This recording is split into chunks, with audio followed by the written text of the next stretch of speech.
Hi there, hello there. I'm Clifford Bates, and welcome once again to a next session of reading Machiavelli's Discourses. Today we're continuing Book 1, and we're looking at Chapter 10 of Book 1. And what does Chapter 10 deal with is as much as the founders of a republic and of a kingdom are praiseworthy, so much those of a tyranny are worthy of reproach. So as you're going to establish those who establish a monarchy or a republic or a kingdom are praiseworthy, and he dealt with that with the question of Romulus.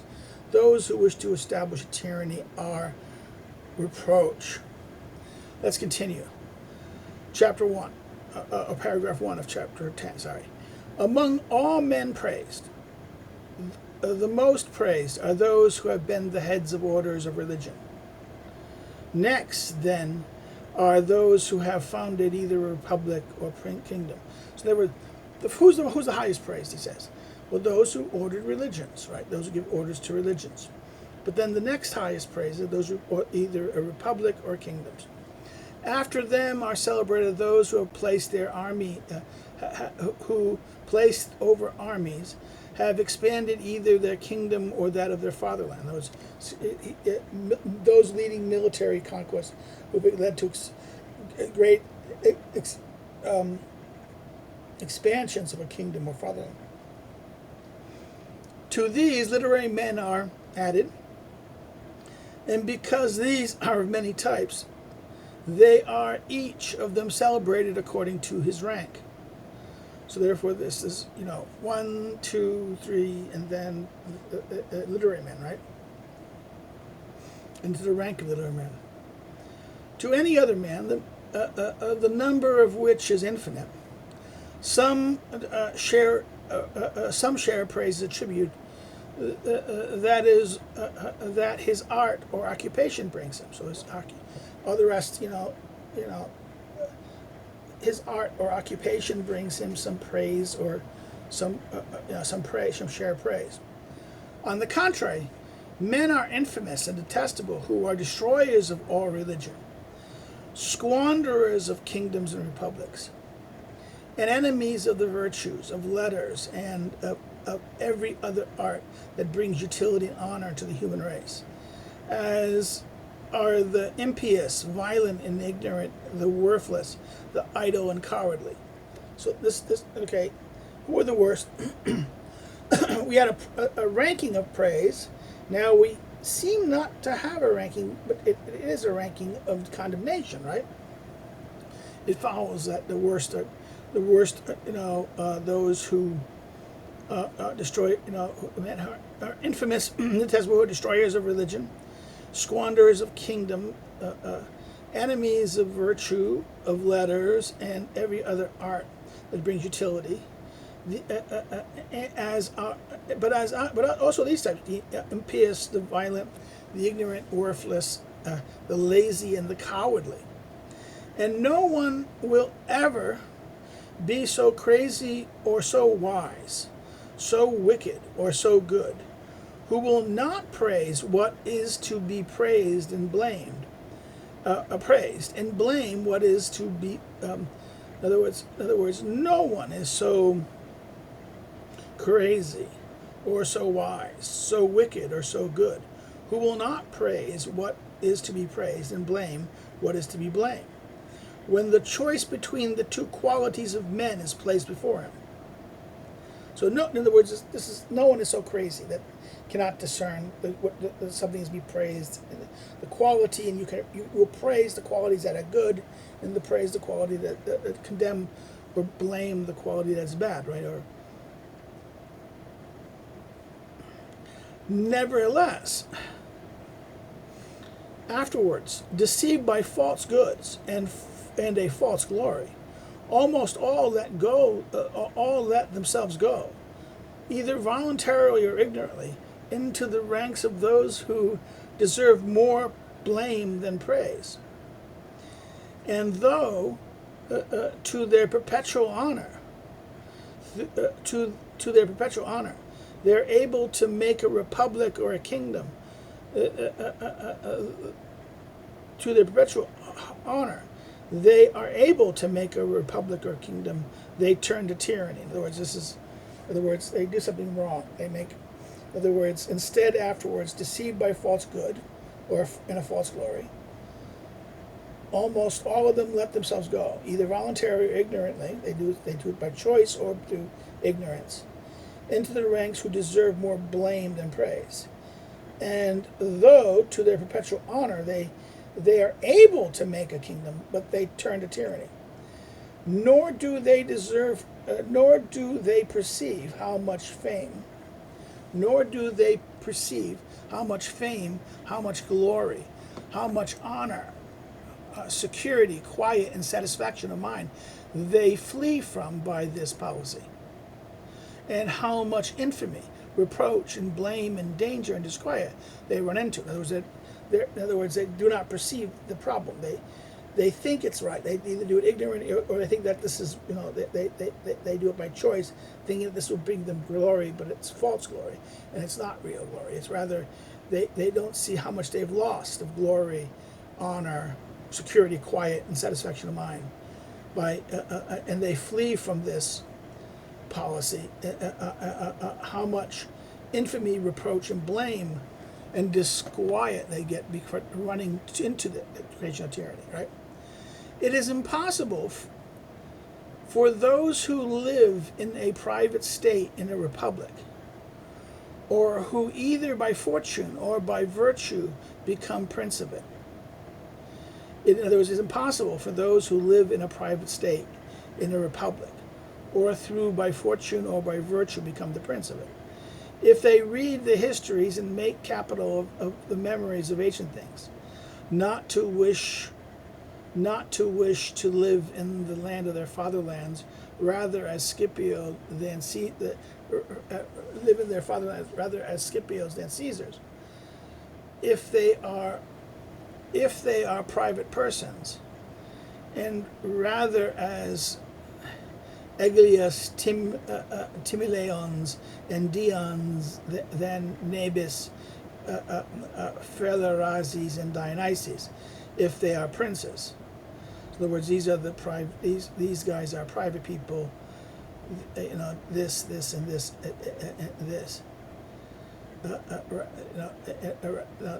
If they're private persons, then these guys. And Dion and these three, Dion the Nabi and Dion and Timon, they're princes. Okay, let's get that sentence right. In other words, they do not wish to live in their fatherlands rather as Scipios than Caesars. They'd rather, if they are private persons, so they would, and if they're private, they would not want to be Scipios than Caesars, right? And rather as these Regulus, Timon, and Dion, than Nabis, Pharales, and then if they were princes, they would see that the latter were reproached to the utmost, and the former excitingly praised. Right? These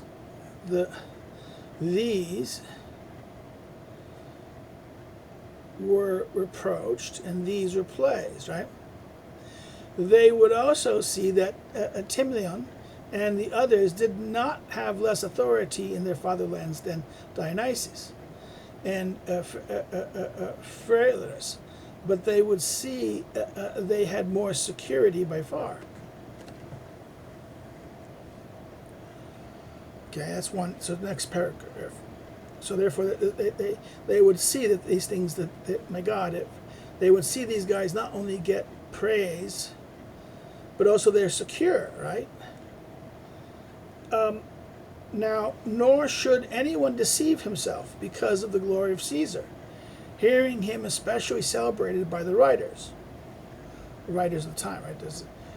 For those who praise him are corrupted by his fortune, and awed by the duration of the empire that ruling under that name, did not permit writers to speak freely of him, right? This is tacit history. Right?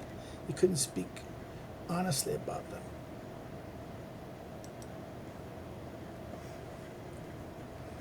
But whomever wishes to know what the writers would say of him, if they were free, should see what they say of Catiline. Right? This is the thing. This is again for blame of Catiline. See Cicero in Catiline Salus, but also in the report of exaggeration. Plutarch, Cicero.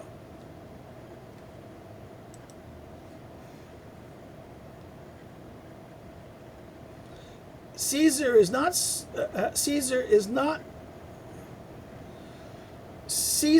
so much more detestable. Now, again, the usage of the British Museum manuscript, not in Machiavelli's hands, rather than the printed version, which has blameworthy, right? Caesar is not so much detestable or blameworthy as he who has done an evil is more to blame than he who wished to do one. Right? In other words, the one who does an evil is more to blame than he who wishes to do one. He should also see how much praise they celebrate Brutus. Again, Plutarch's Marcus Brutus, right? And also how much they celebrate Brutus.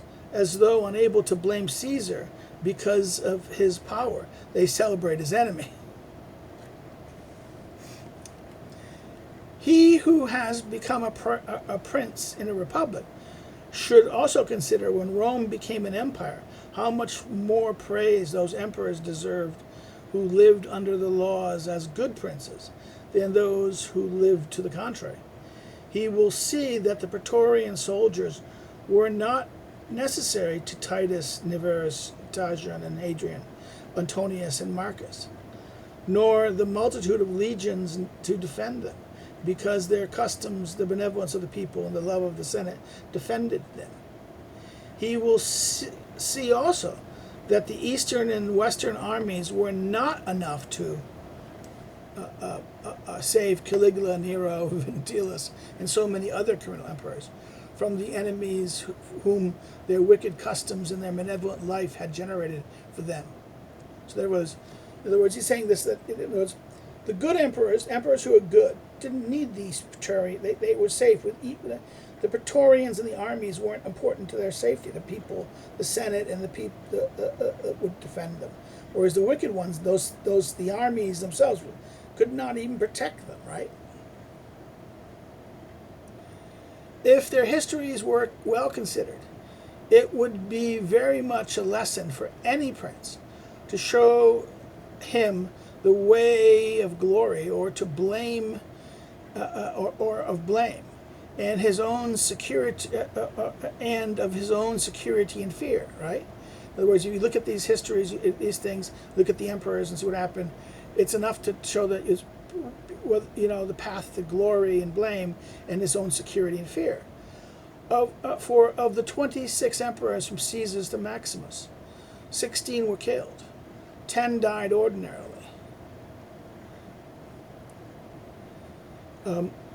Again, this is okay. Plutarch, I forget, the prince, right? And Machiavelli counts Caesar as an emperor. Okay, here. Caesar's counted as an emperor, right? In other words, if any of those who were those who were killed were good, such as Gebula and Parallax, he is killed by the corruption that his predecessors had left in the soldiers. And if there was any criminal among those who died ordinary, such as Severus, it arose from his very great fortune and virtue. Two things that accompanied few men. So, in other words, the two that died,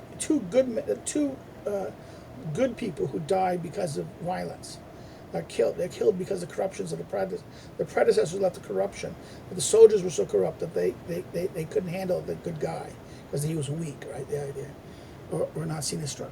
Whereas the person who wasn't good, who it dies ordinarily, Severus. Why? Because he had great fortune, and he also had great virtue, as Machiavelli explicitly talks about in The Prince, about Severus, right?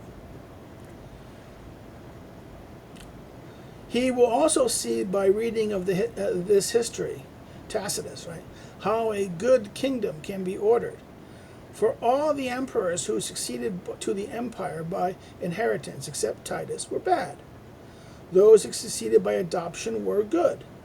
As for the 5 from Nerva to Marcus, and as the empire fell to heirs, it returned to its ruin. Right. This is the idea that those who adopted or chosen were good. Those who had been inherited, usually bad, and that the empire fell to heirs.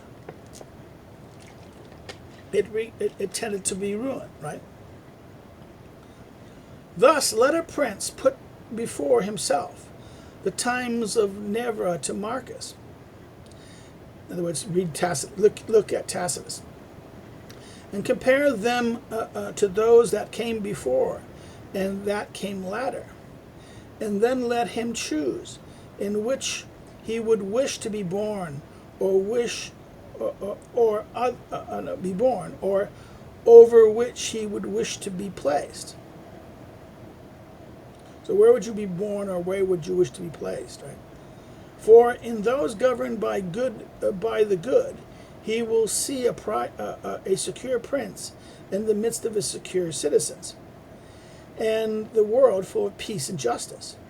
He will see the Senate with its authority, the magistrates with its honors, the rich citizens enjoying their riches, nobility and virtue exalted. He will see all quiet and all good, and on the other side, all rancor, all license, corruption, and ambition eliminated. He will see golden times when each can hold and defend the opinions he wishes. So, in other words, it's interesting. You'll see golden times when each can hold and defend the opinions he wishes. He will see in some the world in triumph, the princes full of reverence and glory, and the people full of love and security. If he then considers minutely the times of the other emperors, he will see them atrocious because of wars, discordant because of seditions, cruel in peace and war, so many princes killed with steel, and so many civil wars, so many external ones, Italy affected and full of new misfortunes, all cities ruined and sacked. He will see Rome burning, the capital taken down by its own citizens, the ancient temples desolate, ceremonies corrupt, cities full of adulterers. He will see a sea full of exiles, a shore full of blood. And this is the example of that. This is like the end time. Right? He will see all these bad things. He will see the bad princes and the other emperors, and he will see, oh my God, this is disaster, right? That he will see that the cities are to be destroyed by their own power, wars, but also that he says this. He will see a sea full of exiles and the shore full of blood. He will see innumerable cruelties follow in Rome, and nobility, riches, past honors, and all above virtue imputed as capital sin. So nobility, riches, past honors, and above all virtue imputed, in other words, criticized as capital sins.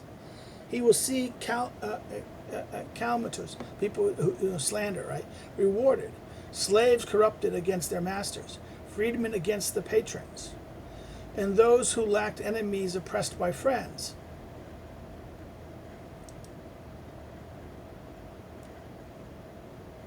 Okay, principalities, right? Again, principality. Principalities. There's different texts, a different edition. By friends, or principality, right? Or by the prince. Oppressed by the prince, or friends, he says here, but principalities. And he will then know very well how many obligations Rome, Italy, and the world owe to Caesar. So in other words, this is how much everything owed to Caesar. Then they will know how many obligations Italy and the world owes to Caesar, only by seeing these things. Without doubt, if he is born of man, he will be terrified away from every imitation of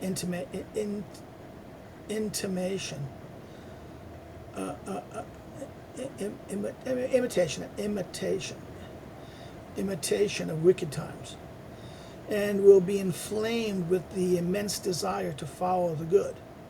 In other words, if he's a man, he sees these and he experiences these things, he will be terrified of imitating the wicked times, and inflamed with desire to follow the good.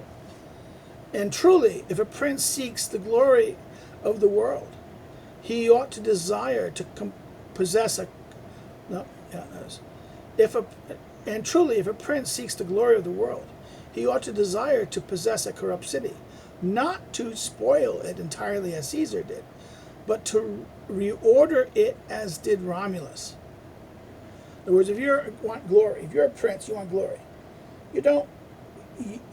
Yes, you take a corrupt city, but you don't possess it. You reorder it and make it like Romulus. Order it well.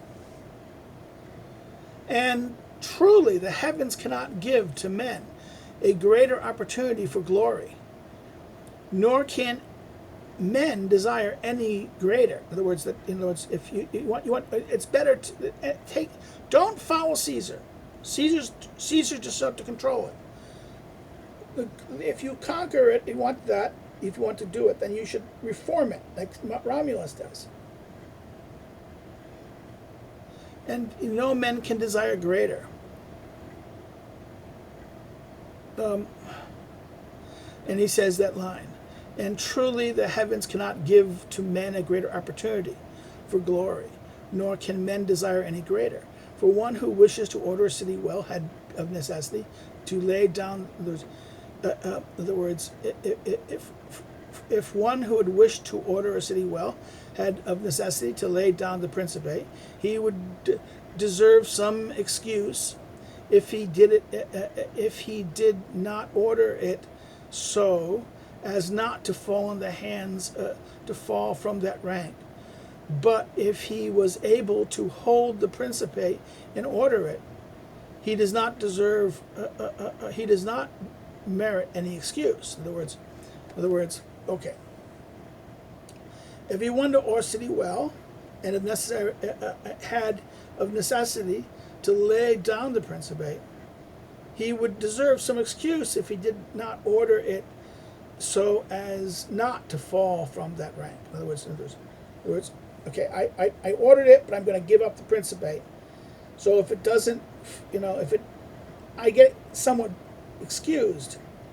But then what he says, but if he is able to hold the principate and order it, he doesn't merit excuse if it falls, if it doesn't, in other words, it doesn't turn, in other words, the city doesn't get ordered correctly and it turns out badly. In some, those to whom the heavens give such an opportunity may consider that two ways have been placed before them. One, in other words, so if you have an opportunity to do this, right? Two paths. One that makes them live secure and after death renders them glorious. The other that makes them live in continuous anxieties and after death leaves them in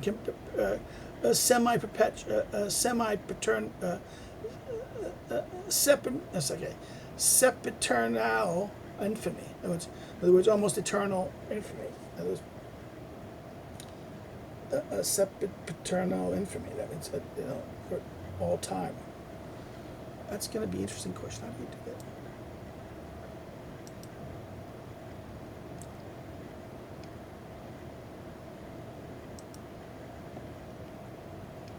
It's not translated.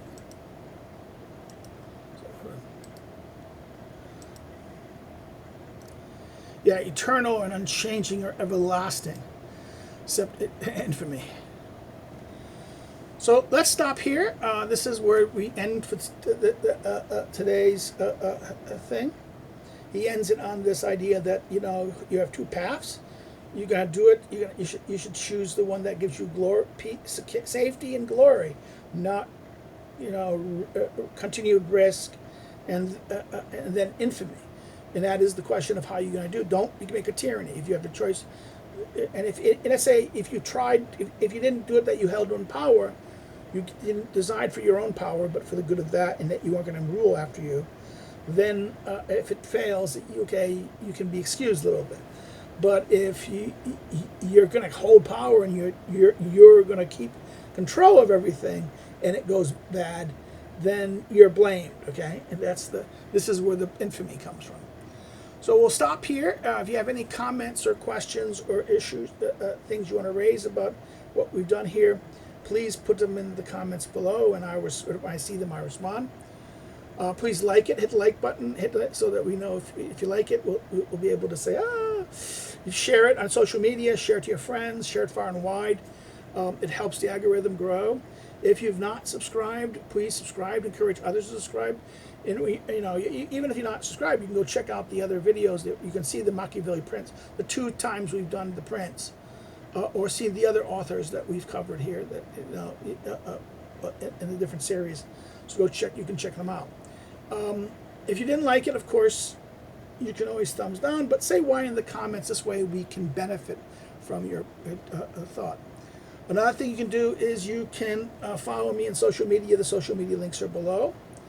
You want to know more about me as a researcher, scholar, and things like that, you can check the academic social media links that are below the social media links. And below that, if you want to help me what I do here, you want to help me to do what I do here, you can do so by being, subscribe star and Patreon by being a Patreon, right? Patron, assistant. You can donate so much to them, that's the way you can help. Or another way you can help is you can buy one of my books that are listed below. You can order it through either your local bookstore if they have able to order, or through one of the online distributors like Amazon, Barnes & Noble, or through the publishers directly themselves. Well, that's it. We're done here for the day. See you next time. We'll look at chapter 10, okay? Was today 10? Today I think this was 10. So we'll look at chapter 11. So sorry, my brain flipped for a second. So take care and see you next time. Bye-bye.